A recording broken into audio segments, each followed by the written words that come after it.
우리가 읽은 에베소서 5장 18절에는 성령에 취하라, 술에 취하지 말라 그런 말씀이 나오죠. 그러니까 사람들은 술 취하지 말라, 술 먹지 말라 하는 게 그게 아니고, 말씀 안에서 우리에게 주시는 영적 교훈은 세상에 취하지 말라는 거야. 세상에 취하면은 어떻게 돼요? 자꾸 세상 것 때문에 두려워하고 불안하고 염려해. 그것을 술로 비유했는데, 여러분들이 생각해보면 술 먹으면은 위로받는 것 같으나 술은 오히려 자꾸 실수하게 하고 더 넘어지게 하고, 술 깨고 나면 더 불안해요. 주님이 주신 말씀을 우리가 잘 깨달아서 성령을 받으라 하는 말씀. 그러면 오늘 우리가 성령 강림절이라고 지키는 이 날이 어떤 날이냐 하면은, 예수님이 이 세상에 오셔서 십자가에 죽으시고 33년 사시고 죽으시기 직전에 우리에게 하시고 가신 말씀들, 성령을 받으라 하신 말씀들을 우리에게 허락하시고, 그분은 이 모든 것을 이루어 주신 일들을 우리가 말씀을 찾아보면서 은혜를 나누는데, 그러면 성령을 왜 받아야 되는가 여러분들이 궁금하죠. 성령님은 누구신가? 성령님은 바로 마태복음 3장을 봐보세요. 3장 17절 찾아서 읽으십시오. 누가 찾든 크게 읽읍시다. 3장 17절 읽습니다. 하늘로서 소리가 있어 말씀하시되 이는 내 사랑하는 아들이요 내 기뻐하는 자라 하시니라. 아멘. 예수님이 침례를 침례 요한한 분한테 침례 받으는데 하늘문이 열리고 그 위에 보면은 주님에게 성령이 불로 너에게, 즉 말하면 하늘문이 열리면서 하신 말씀이 나와요.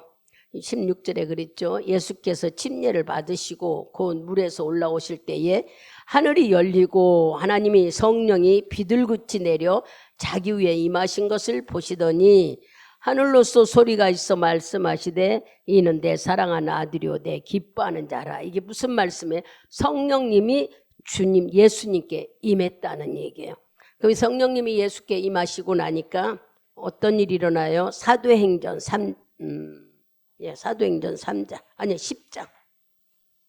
사도행전 10장이죠. 내가 헷갈리려고 그러네. 사도행전 10장 우리 38절을 봐보세요. 찾으셨으면 찾으신 분들 큰 소리로 합독합니다. 하나님이 나사렛 예수에게 성령과 능력을 기름 붓듯 하셨음에 저가 두루 다니시며 착한 일을 행하시고 마귀에게 눌린 모든 자를 고치셨으니 이는 하나님이 함께 하셨습니다. 아멘. 여기에 성령이 임재하시니까 하나님의 뭐가 왔어요? 능력이 주어졌어요. 성령이 기름 붓고 능력이 주어짐에 이분은 모든 일을 할 수 있었다 하는 거예요. 그러니까 하나님의 나라의 기적과 이적을 보여주면서 그 나라를 우리에게 많이 소개해주고 알려주고 그래. 우리가 성령이 오시기 전에는 예수를 알지 못합니다. 예수님도 성령이 오시니까 그 성령님이 임재로 인하여 기름 부음을 받으시고 그 능력으로 일하셨다는 것을 10장 38절의 말씀에, 예수님이 마태, 마가, 누가, 요한에 나오는 예수님은 병 고치고 귀신 쫓고 죄에 눌린 자, 억울함에 눌린 자, 또 중풍병자, 문둥병, 소경, 이 모든 사람들을 다 고친 것이 뭘로 하셨다고요? 성령님이 오셔서 그분이 힘으로, 즉 말하면 예수님의 능력은 성령님이 행하셨던 거예요. 그래서 어떻게 보면은 성령님이 예수님의 능력으로 사용하시고 일했다고 볼 수 있죠. 성령님은 이 모든 것들을 행하신 일, 우리가 마태, 마가, 누가, 요한을 읽지 않아도 그 제자들이 주님이 하신 일들을 막 다 써놓으셨어요. 그러면 우리 잘 보면은 예수님이 3장의 말씀을 보면 주의 일을 하러 나오실 때에 먼저 침례를 받았잖아요. 그리고 그 침례 받으면서 하늘에서 소리가 나서 이는 내 사랑하는 아들이라 하면 하나님의 성령을 불붙듯 부어주셨다. 그러면 주님이 이렇게, 성령이 누구냐? 바로 하나님이, 성령 하나님은 바로 하나님인데 능력을 주시는 분, 기적을 행하시는 분, 또 각양 은사를 행하시는 분, 예수님이 이 능력을 받고 일하셨던 거예요. 그냥 육신으로 와서 일한 게 아니라 육신으로 왔지만 성령이 임재하시고 주님이 불붙듯 기름 부어 세우셔서 이러한 일을. 그러면 하나님은 우리들에게도 예수님 제자들에게도 또 우리들에게도 성령 부어 주실 것을 약속하셨어요. 예? 우리가 성령에 대해서 그러면 좀 더 세밀히 알려면은 성령이 오시지 않으면 우리가 예수를 알 수가 없습니다.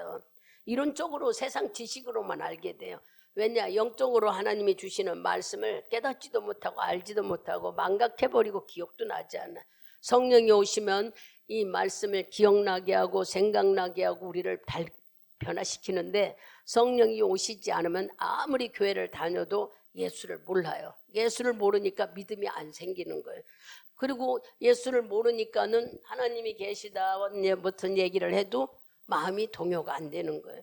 성령이 오셔야만 예수를 알 수 있습니다. 조금 이따 이제 성령이 오셔서 우리 안에서 무슨 일을 하는가에 대해서 하겠지만 이렇게 주님은 우리에게 성령을 보내주시겠다고 약속했어요.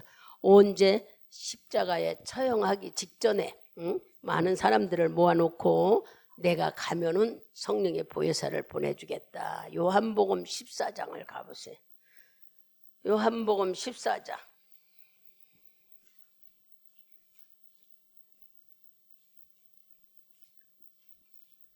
14장 16절.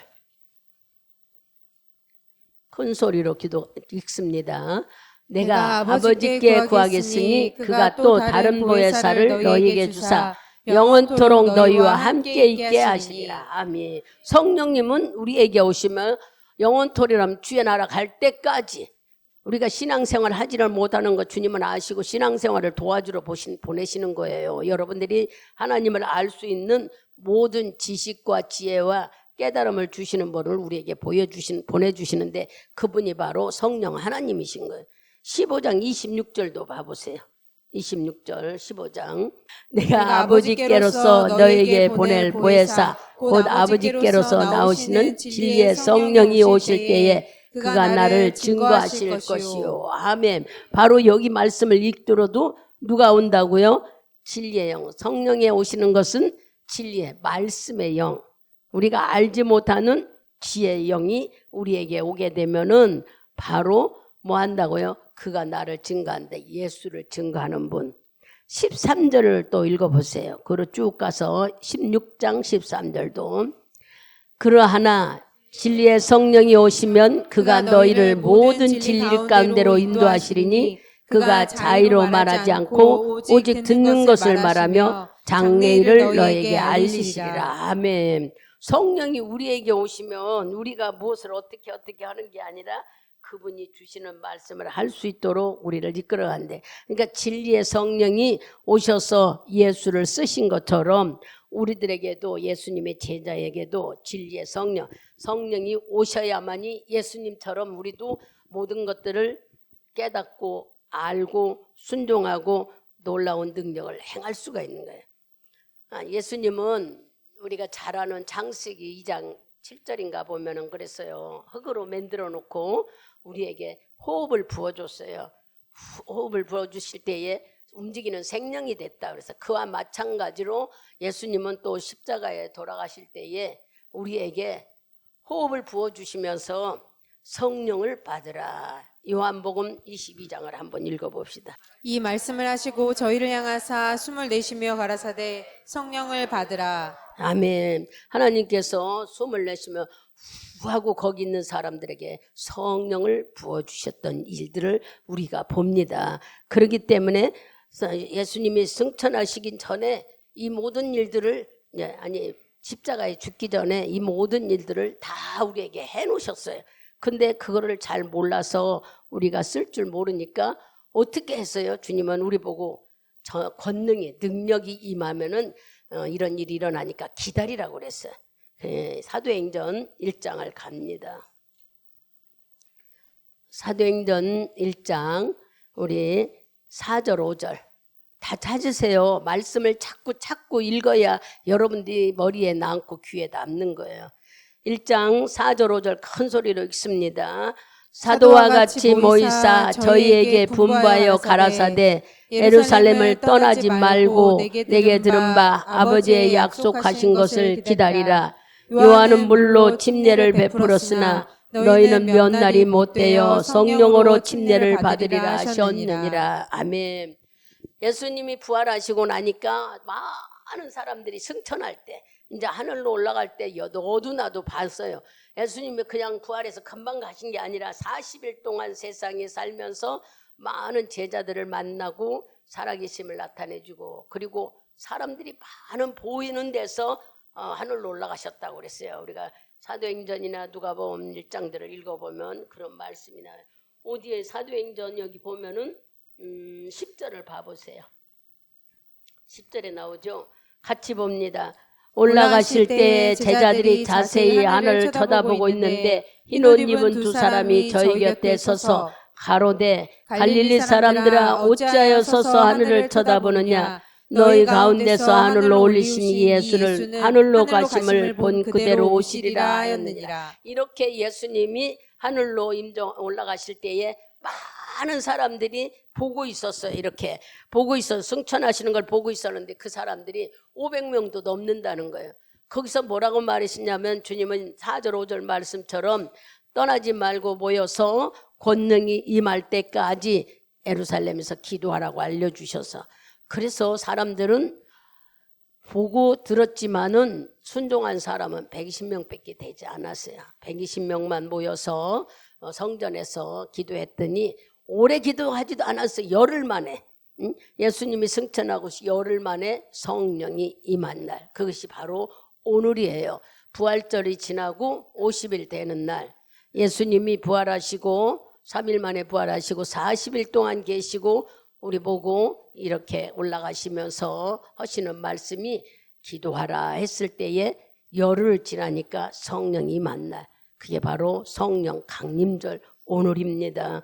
우리는 이렇게 성령이 강하게 임하게 된 일들을 보면서 정말 사모하는 자들은 하나님께 놀라우신 것을 보시게 된 게, 오순절날 성령이 임해서 기름 부음으로 성령 침례를 받는다. 그러면 여러분 안에 와 계신 성령으로 인해서 여러분들이 조금 이따 찾아보겠지만 우리가 신앙생활을 할 수 있는 거예요.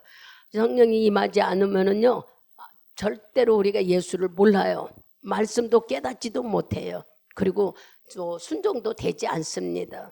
예수님은 우리에게 다 주겠다고 그랬어. 너에게 성령의 기름 부음과 사도들에게도. 그러니까 예수님의 제자들이 주의 임재를 맛보고 성령이 오면 나서야 그때부터 주의 일을 했잖아요. 그 전에는 우리들하고 똑같았어. 3년 동안 예수님이 병 고치고 기적을 했어도 오병이어 5,000명을 먹이고 7방주리를 냉기고 그랬어도 다 그런 게 다 믿어지지도 않는 거라. 왜냐하면은 그냥 그 순간에만 행하는 어떤 기적인가 이적인가 그냥 능력 있는 사람이다. 그래서 예수님이 가시고 나니까 다 으트러졌지만 기도하고 나서 주님이 부활하시고 찾아다녔잖아요.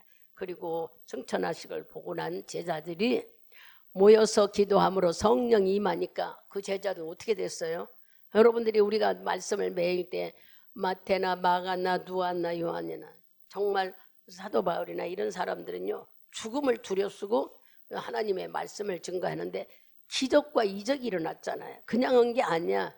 베드로나 바울이 지나가면 그 그림자라도 밟으려고 그래. 병을 고치고 그 수건이라도 만지면은 놀라운 일이 일어나기 때문에. 그게 어디서 온 힘이에요?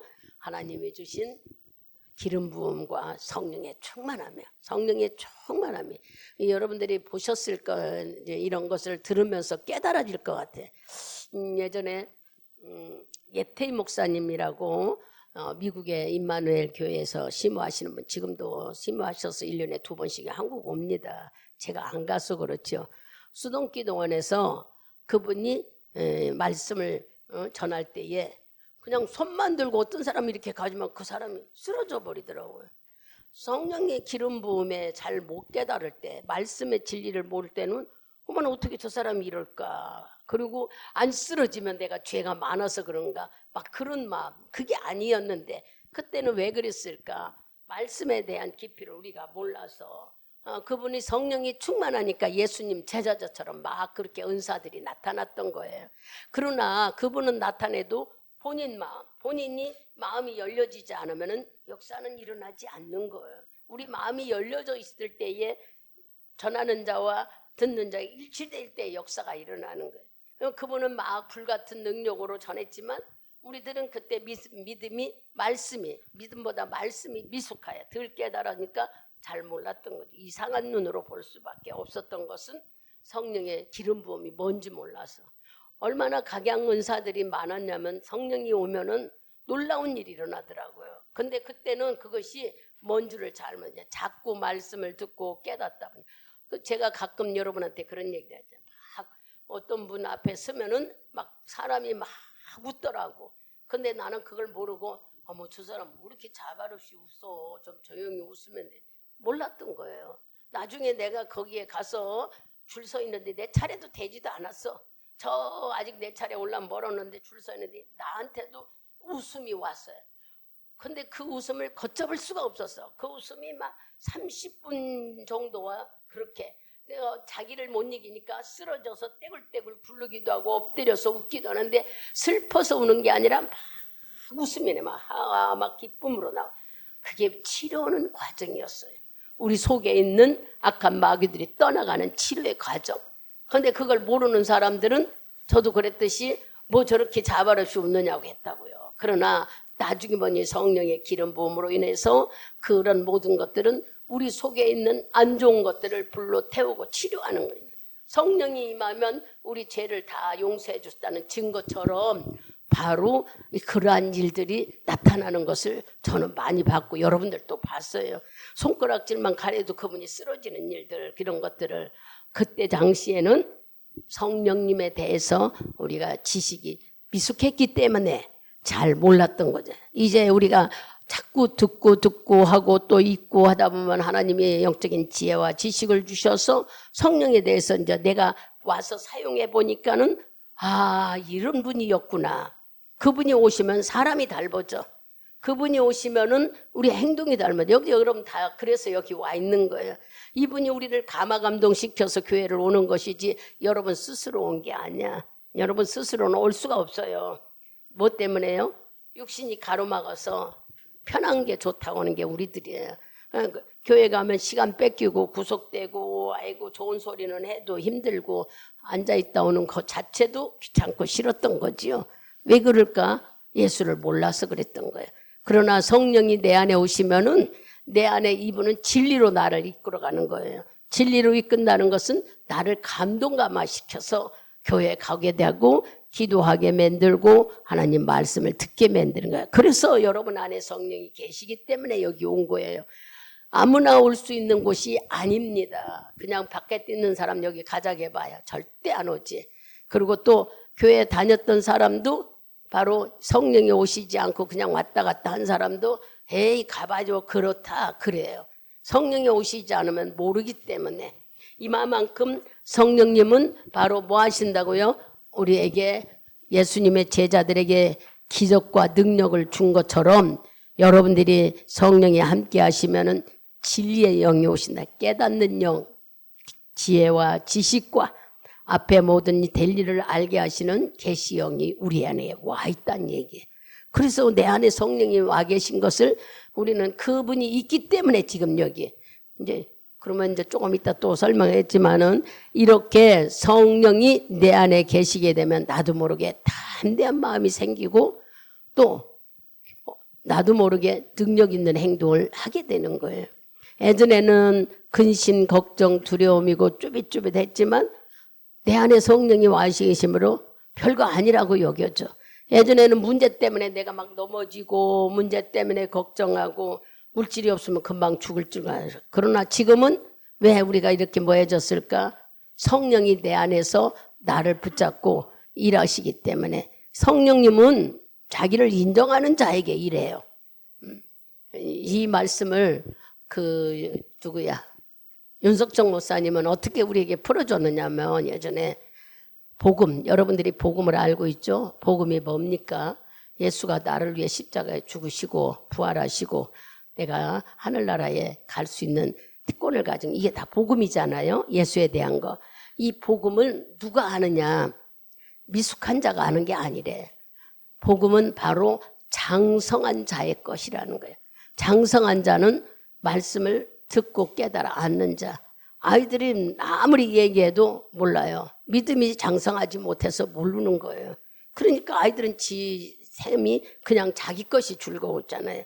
근데 우리가 말씀을 듣다 보니까 예수를 알게 됐고 성령이 누구라는 것도 알고 어떻게 신앙생활을 해야 되는지도 알게 되는 거예요. 이것은 장성한 자가 복음이 자기 것인 거예요. 성장하지 않으면 아무리 귀한 복음도 내 것이 되지 않아요.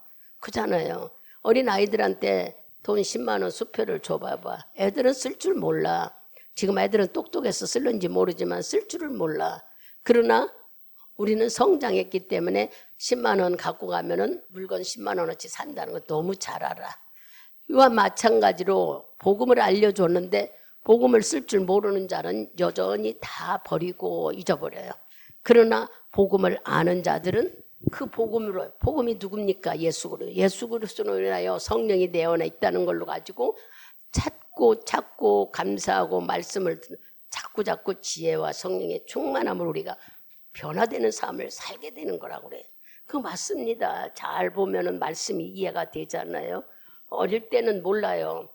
바로 복음 아무리 얘기해도 복음에 대해서 잘하지 않고 깨닫지 못한 자는 복음을 귀하게 여기지 않습니다. 이와 같이 오늘 성령이 여러분 안에 와 계시다고 아무리 얘기해도 성령이 누군 줄을 모르는 사람들은 성령의 소중함과 그분이 나를 사용하는 것을 알지 못하는 거예요. 여러분들이 예수를 믿게 하신 것이 그분이고 주님이 계시다는 걸 알게 하신 것도 그분이고 내가 어디서 왔으며 어떻게 살아야 되며 어디를 향해 가는가 이런 것을 알게 하시는 분이 바로 여러분 안에 계신 성령님이 알려주시는 거예요. 여러분이 똑똑해서 사람은 태어났다 죽어 그건 인간적인 세상 지식이에요. 그러나 하나님은 우리가 세상적으로 태어났지만 예수가 내 죄를 위해 죽으셨기 때문에 그분을 믿으면 우리는 영원히 죽지 않고 주의 나라 가서 살고 또한 우리에게 세상에 살아가면서 너를 돕고 이길 수 있는 힘, 그 성령님이 네 안에 있다는 것도 놀라우신 소식이잖아요. 이렇게 주님은 제자들과 우리에게 주시겠다고 약속하신 대로 우리 안에, 그래서 사도들도 바로 능력을 드러내고 기적을 드러내는 것들이 성령이 원동력이었던 거예요. 그러니까 우리도 똑같이 여러분의 신앙생활을 잘하고 믿음생활 잘하는 것은 성령님이 충만한 원동력이 돼야만 되는 거예요. 아무리 육신으로 잘하려고 해도 되지 않습니다. 성령이 내 안에 와야만 되시는 거예요. 또 하나님은 우리에게 성령을 쫓아 살아라, 육신을 쫓아 살지 말라고 우리에게 알려줘요. 갈라디아서 5장을 가봅시다. 갈라디아서 5장 16절입니다.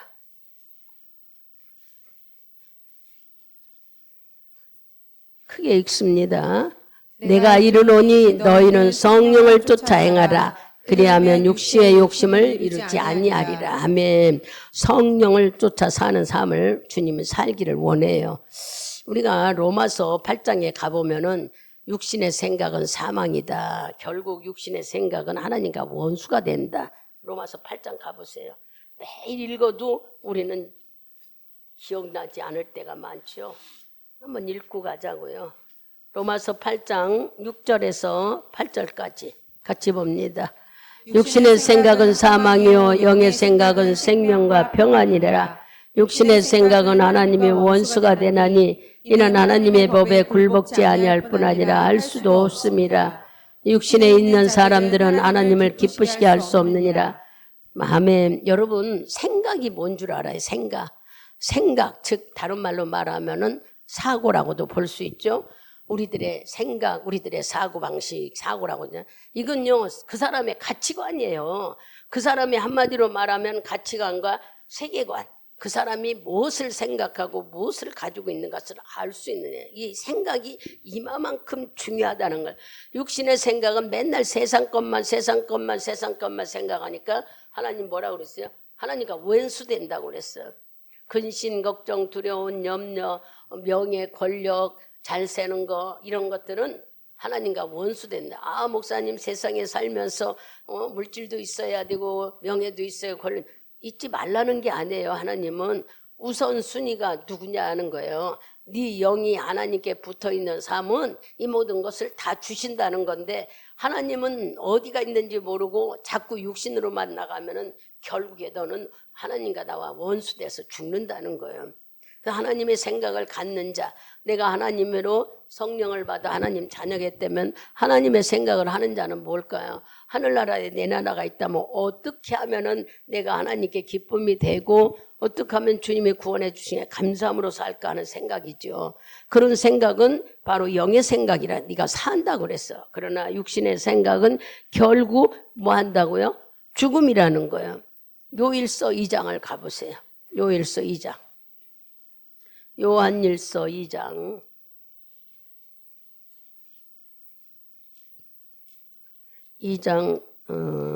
15절 읽어봐요. 이 세상이나 세상에 있는 것들을 사랑치 말라. 누구든지 세상을 사랑하면 아버지의 사랑이 그 속에 있지 아니하니. 아멘. 세상 거 좋아하면은 아버지의 사랑. 그러면 우리가 잘못 생각해서 뭐 직장도 하지만 사업장도 이게 아니에요. 사업장도 하나님이 줬고 직장도 하나님이 줬어. 그러니까 하나님께 감사하고 하나님을 높여드려야 하나님은 우리를 축복하지요. 근데 하나님께는 엉망이고 자기 사업만 잘 되게 해달래. 이게 우리들의 모습 아니에요? 사업장만 잘 되게 해두고 나의 가정의 경제는만 잘하네. 하나님이 주셨다는 것을 이미 하나님을 믿고 아는 우리들은 하나님께 먼저 감사하고 주신 것 고마운 여기를 갖게 되면 더불어 주신다고 하는데 이걸 못 깨달아. 하나님을 믿고 하나님의 복 주신다고 믿으면서 왜 하나님을 무시하느냐 말이에요. 나에게 건강 주시고 나에게 직장 주시고 사업장 주신 거 감사하는 마음으로 해. 주님이 나에게 달란트를 보시고 사업장을 주셨다면 이 사업장 하나님이 운행해 가신다고 믿고 그분을 인정하는 믿음을 갖는 거지. 우리가 그분한테 뭐 1억을 드립니까? 그분에게 붙들려서 직장 다니지 말고 교회만 있으라. 이건 잘못하는 이단들의 생각이에요. 절대 하나님은 그러지 않았어요. 언제나 삶의 1순위가 하나님이 돼야 되는 거예요. 주님이 나의 생명을 주셨다고 했냐면 감사하는 마음이 있어야지. 그냥 엄마 뱃속에서 나왔으니까 하고 막 내 맘대로. 그러니까 우리 생각은 하나님의 생각보다는 사람의 생각으로 사니까 이렇게 되면 하나님과 네 안에 하나님이 없다. 요일서 2장 15절에 말씀한 것처럼 하나님이 없는 사람은 주님과 왼수라는 거예요. 하나님을 알아야 돼. 아이고 어떻게 하나님을 알아? 여러분 일반적으로 우리는 생각할 때 글쎄요. 하나님을 알지 못한 여러분의 일반적인 생활 때 진짜 하나님이 있다고 믿지 않았어요? 햇빛과 공기와 산소와 비 오는 걸 보면은 하나님이 있다고 믿어지지 않았나요? 지금도 사람들은 이미 하나님이 바다도 주고 산도 주는데 막 산에 신이 있다고 믿고 바다에 신이 있다고 가서 빌고 배 타러 나고 고기 잡으러 가면 뭐 용왕 신한테 뭐 잘해다. 근데 하나님 보실 때 하나님이 만든 피조물을 가지고 우상을 섬길 때 얼마나 마음이 섭섭하고 속상해할까. 감사는 못하더라도 그런 짓은 하지 말아야지. 그럼 사람들이 모르니까 그런다고. 아니 이치를 봐도 사계절에 있는 우리나라는 봄, 여름, 가을 어떻게 누가 일러주지도 않았는데 봄이 오고 여름이 오고 가을이 오고 겨울이 오는가 생각해볼 때 보이지 않는 어떤 손길이 움직이고 있지 않을까. 만일의 경우 지맘대로 뭐 세상 사람들은 과학에 의해서 움직인다고 그래요. 과학에 움직인다고 가상을 해보자고요. 그러면은 어떻게 비가 오고 눈이 오고 이렇게 할 수가 있을까? 인위적으로 비를 만들 수 있을까요? 이 말도 안 되는 일이야.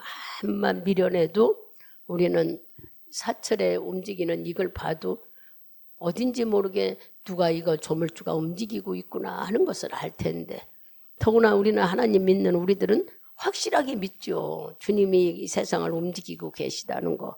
창조해놓고 그 창조한 모든 것들을 운행하고 계시는 하나님이 있기에 달과 별과 지구와 해가 한 번도 부딪히는 일이 없이 우리가 수십 년을 살아도 이렇게 살아가잖아요.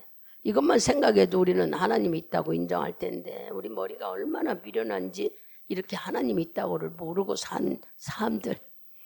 그래서 그런 삶들도 하나님은 어떻게 하기를 원했어요? 주님이 우리에게 육신의 생각을 가면 왼수지지만 네가 내가 있다고 인정할 때는 막힌 담을 열어주신다는 거예요. 우리는 이미 예수님이 십자가에 오셔서 우리 죄를 위해 다 죽으신 것을 다 압니다. 인간들의 모든 것들을 위해서 해결해 놓으신 것을 알아요. 근데도 아직도 하나님을 모르는 자들은 내가 어떻게 죄를 용서받았는지 예수님이 누군지도 모르는 사람이 수두룩한 거예요. 안 믿으니까 그렇죠. 아니요. 맞아요. 안 믿으니까. 교회 오면서도 안 믿으니까. 저 세상 사람들한테 얘기하는 게 아니야. 하나님은 여기에 있으면서도 왜 하나님을 인정하지 못하느냐는 거예요. 그분이 복 주고 그분이 우리 생명을 움직이고 계시다고 한다면은 우리는 주님께 먼저 입으로 아릴 수 있잖아요. 꼭 뭐 무릎 꿇고 정식으로 하나님께 대화해야만 주님이 듣지 않아요. 영적으로 열려있기 때문에 어디든지 수시로 성령이 계시고 그분을 통로라고 여긴다면 하나님 부르고 얼마든지 얘기할 수 있어요. 나는 하나님이 내 것을 다 해놨다는데 왜 내가 이렇게 어려울까? 주님께 기도해보면 주님이 뭐를 조명해 줄까요? 주님을 신뢰하지 못하는 우리들의 믿음이 연약한 것을 보게 되겠죠. 많은 사람들은 성령을 무시합니다. 성령이 눈에 보이지 않기 때문에 잡을 수도 없고 알 수도 없어. 그러나 성령이 오신 사람 속에는 또 놀라운 이적과 기적을 나타내잖아요. 지금 현재도 병들이 고쳐지고 또 치료하고 어려운 일 일어나는 문제들이 하나님께 그래서 가끔 간증하는 것들을 보면은 어떤 병이 나았다 어떤 병이 나았다 왜 그럴까 그들이 약을 쓰고 해서 약은 아무리 써도 한계가 있대요. 그러나 하나님의 물론 약도 쓰라고 주신 건 사실이에요. 사람이 만들어 지혜를 주고 하나님께서 일하시는 거예요. 약도 쓰고. 그렇지만 하나님을 인정하는 믿음이 더 중요합니다. 우리는 오늘 육신으로 살지 말라는 이 말씀을 잘 깨달아 알아들어야 돼요. 돈 벌지 말라는 게 아니라 네 우선순위가 누구냐를 깨달으라는 거예요. 네가 하나님 믿는 사람은 하나님을 우선순위로 여기라는 거예요. 주님이 돈 안 주지 않아요. 여러분의 길을 막지 않아요.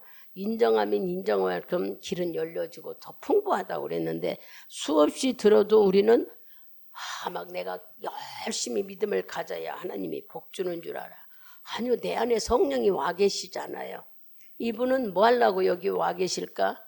감동감화 시킨다고 그랬어요. 우리를. 감동감화는 하나님이 있다는 것도 알게 되고 그분이 너를 도우신다는 것도 알게 되고 그분을 믿고 인정할 때는 놀라운 기적과 이적을 나타낸다는 것도 우리가 알게 된다는 거예요. 그런데도 우리는 이것을 인정하지 못하는 사람들이 참 많아요. 여러분 끝까지 그냥 오늘 순간만 성령님 계셔 고맙습니다 이게 아니야. 매일매일 어느 때까지요? 주의 나라 갈 때까지 우리가 신앙생활 하나님은요 아무리 우리가 거듭나고 중생을 했다 해도 생각으로 환경으로 듣는 걸로 수없이 우리가 흔들흔들하는 걸 너무 잘 알으셔. 그러니까 성령을 주셔서 그분 붙잡고 끝까지 달려가기를 원하시는 거예요. 그래서 누구든지 주의 임재와 성령의 충만함을 받기를 원하셔요. 왜 그러실까? 능력으로 살으라고, 그분의 힘으로 살으라고. 그분의 힘으로 살게 되면은 생각지도 않는 일들이 많이 나타나죠. 그래서 하나님이 요구하시는 건 뭐냐? 성령의 힘으로 사는 힘, 즉 말하면 먼저 죄를 회개하라 하는데 사람들은 하나님이 하시는 말씀이 육신 것을 말하는 줄 알아요. 금요일 날 얘기했듯이 하나님은 영의 것을 말해요.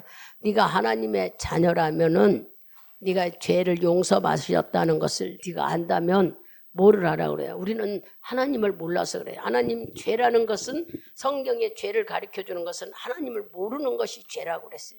하나님 말씀대로 살지 않는 게 죄라고 그랬어요. 그러니까 내가 하나님의 성령의 충만함의 삶을 유지하려면요. 뭐 하기 원한다고요? 내 자신을 내려놔야 돼요. 하나님이 모든 것을 그냥 생각으로 내가 암만 해도 안 되더라 이게 아니야. 우리 마음속에 진심으로 주님이 개입해야만 되는 일이구나 하는 믿음이 여러분 속에 있다면 안 되는 게 없다는 거예요.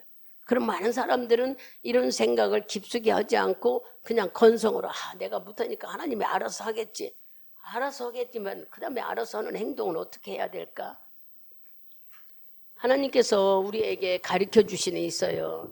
여러분들이 성령 받기를 사모하는 마음을 가져야 성령이 찾아옵니다. 성령 받기를 사모하는 마음이 없다면 아무 소용이 없다. 그러면 성령 받는 방법이 뭘까? 성령을 내 안에 있는 방법은 내가 하나님을 몰랐던 것을 진심으로 내려놓는 거예요. 하나님이 있는데도 하나님을 없다고 인정하지 않았던 나를 볼 줄 아는 믿음의 눈이 있어야 됩니다.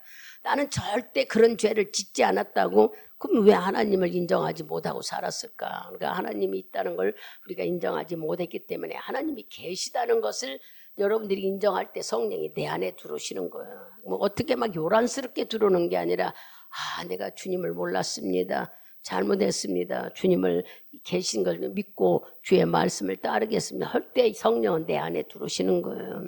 여러분들이 인정할 때. 즉 하나님을 안 계시다고 하는 믿음은 뭐라고 생각해요? 입으로 나 하나님 안 믿어 그게 아니라 세상의 모든 이치를 보면 주님이 계신데 주님을 인정하지 못하는 마음이 내 지혜, 내 지식, 내 권력으로 내가 해야만 되는 줄 아네. 아니요. 여러분들에게 사업장을 주실 때는 여러분 안에 탤런트가 있어요. 할 수 있기 때문에 주신 거예요. 그렇다면 그거를 하나님이 주셨다는 걸 알고 감사하면서 주님을 찾아야지.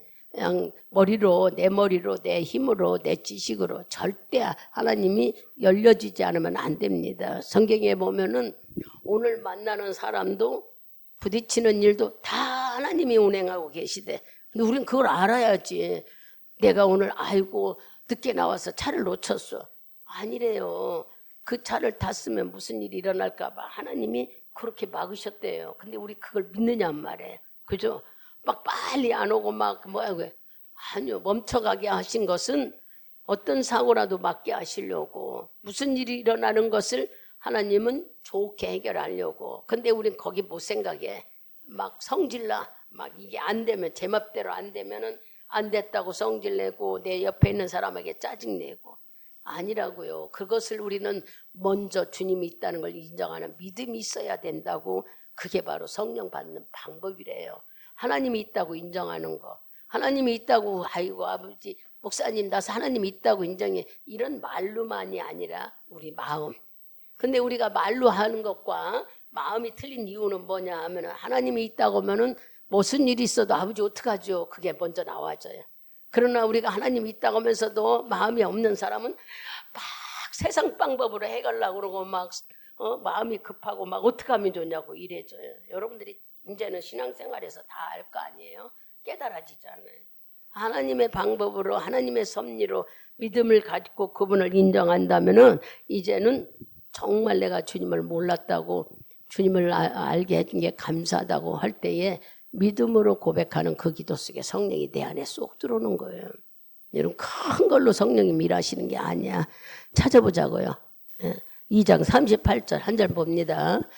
베드로가 가로되 너희가 회개하여 각각 그리스도의 이름으로 침례를 받고 제 사람을 얻으라. 그리하면 성령을 선물로 받으리라. 아멘. 이렇게 예수를 모르는 자가 예수를 안다고 하나님을 안다고 할 때 그게 회개인 거예요. 하나님 말씀을 잘 몰랐을 때 오해했던 부분을 풀어가는 게 회개. 하나님은 육신 것을 가지고 말씀하지 않아요. 영적인 거. 네가 하나님 자녀냐?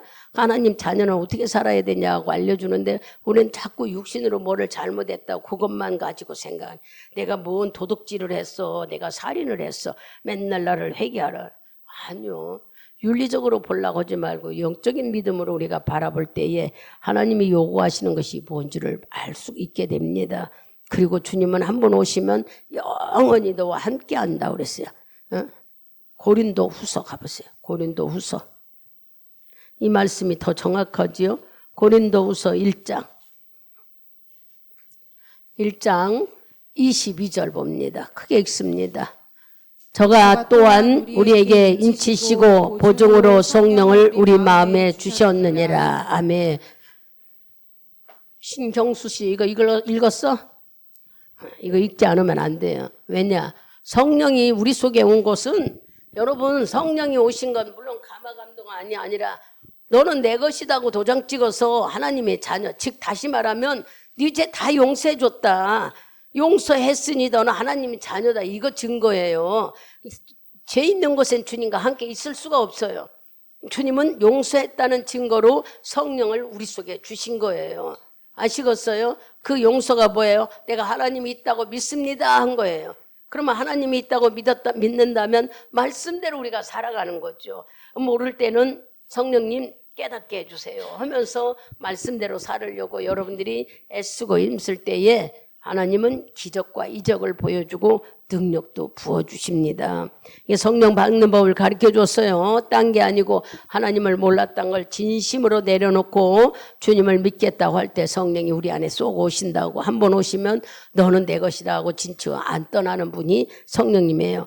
그 다음에 성령 받은 자는 어떻게 해야 돼? 이제 내 안에 성령이 와 계신 자는 어떻게 하냐면 우리가 말씀을 거역하지 않으려고 하나님 말씀을 지키려고 애쓰기 위해서는 기도해야 되는 거예요. 성령 받은 자들은 말씀을 거역하지 않기 위해서 기도해야 되는 거예요. 내가 하나님 자녀가 됐는데 자꾸 생각은 육신은 세상으로 가려고 해. 그러니까 어떻게 해야 돼요? 말씀을 거역하지 않게 기도생활을 유지하는 것이 우리가 성령 받은 자의 삶입니다. 그리고 성령을 계속 유지하는 자.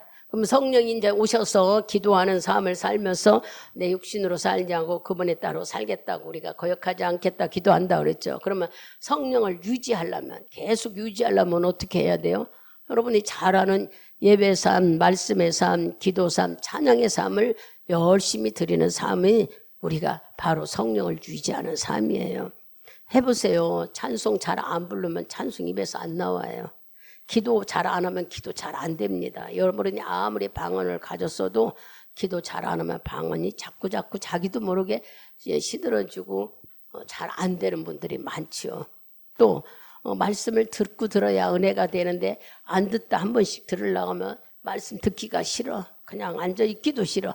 그렇기 때문에 내 안에 성령이 계속 유지하기 위해서는 예배 중심으로 기도 중심으로 찬양 중심으로 살기를 주님은 원하는 거예요.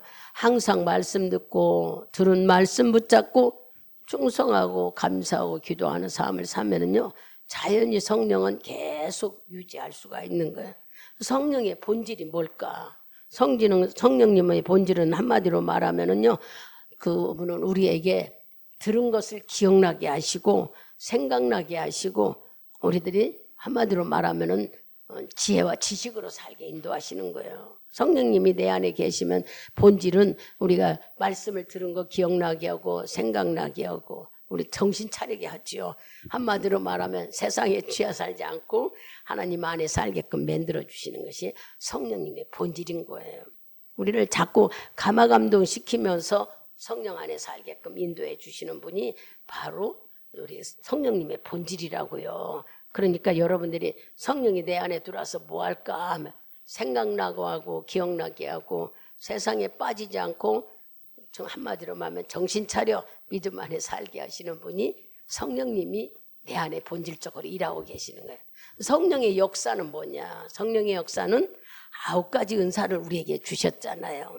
고린도전서에 보면은 지혜와 지식과 또 계시와 병 고치는 것과 방언과 예언과 이 모든 것들이 성령 받은 자 속에 역사로 나타나는 거예요. 그러니까 성령 받은 자는 아이고 방언만 몇 개 한다고 그게 아니야. 방언 속에 놀라우신 힘이 있어. 여러분들이 방언 가볍게 여기면 안 돼요. 방언으로 귀신 쫓고 방언으로 모든 문제를 풀 수가 있는 거예요.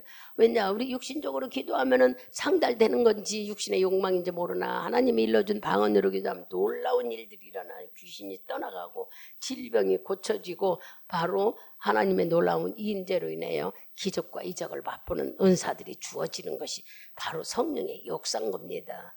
우리는 오늘 성령 강림절에 대해서 들었습니다. 주의 임재가 예수님께 오니까 주님이 못하실 일이 없이 기적과 이적의 능력을 다 행하셨던 그분이 성령의 능력으로 일하셨는데 그분이 바로 우리에게 제자들에게도 예수 믿는 모든 자들에게도 주신다는 거예요.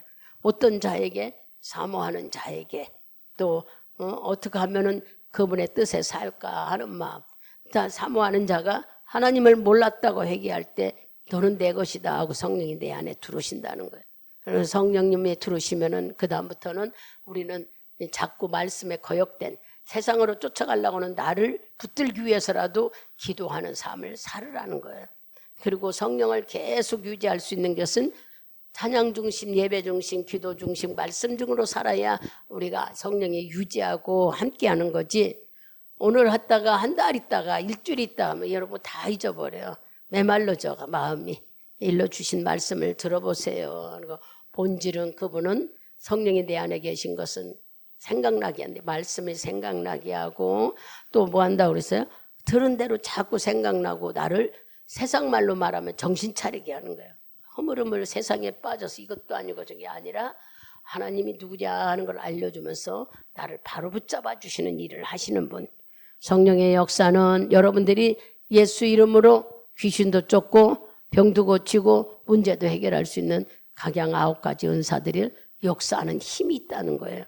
이제 성령이 내 안에 오셔서 이런 일로 하러 내 안에 왔다는 걸 여러분들이 인정하시고 그분의 도움을 받는 삶을 사는 것이 우리가, 그분의 도움은 이미 와 있는 이분을 인정하는 것이에요.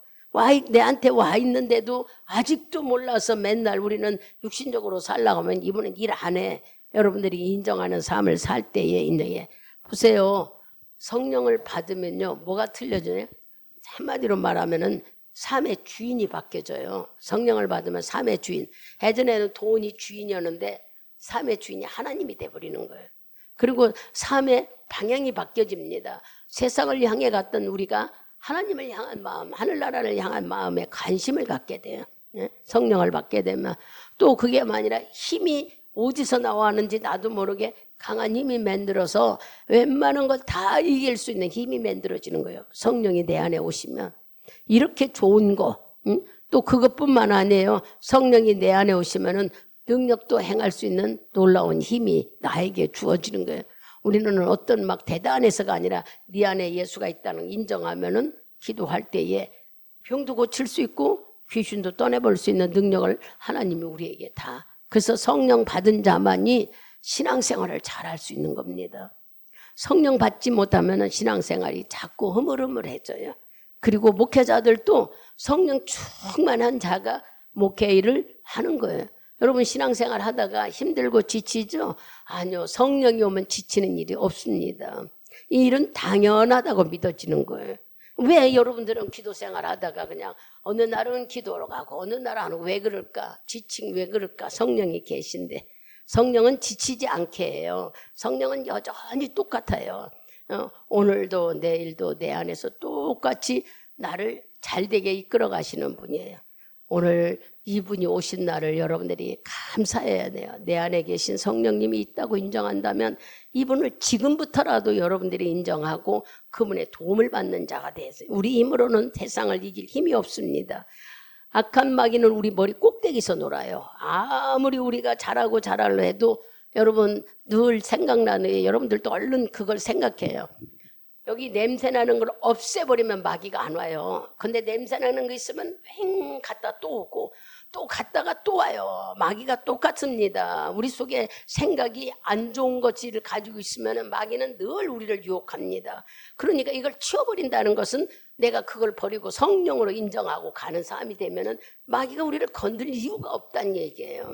뭐 때문에 마귀가 우리를 건드려? 하나님 말씀으로 주님 인정하고 주님이 돕는 손길을 붙이지요. 근데 우리가 자꾸 냄새나는 생활을 하게 되면 파리가 왔다 가듯이 마귀가 간 것 같으나 뱅뱅뱅 돌아 어떻게든지 넘어뜨리려고 하네요. 머릿속에 이런 것들을 생각하셔서 내가 성령이 내 안에 계시다고 인정하는 삶을 유지한다면 여러분의 삶에는 보이지 않는 하나님의 손길이 여러분과 함께 할 거예요.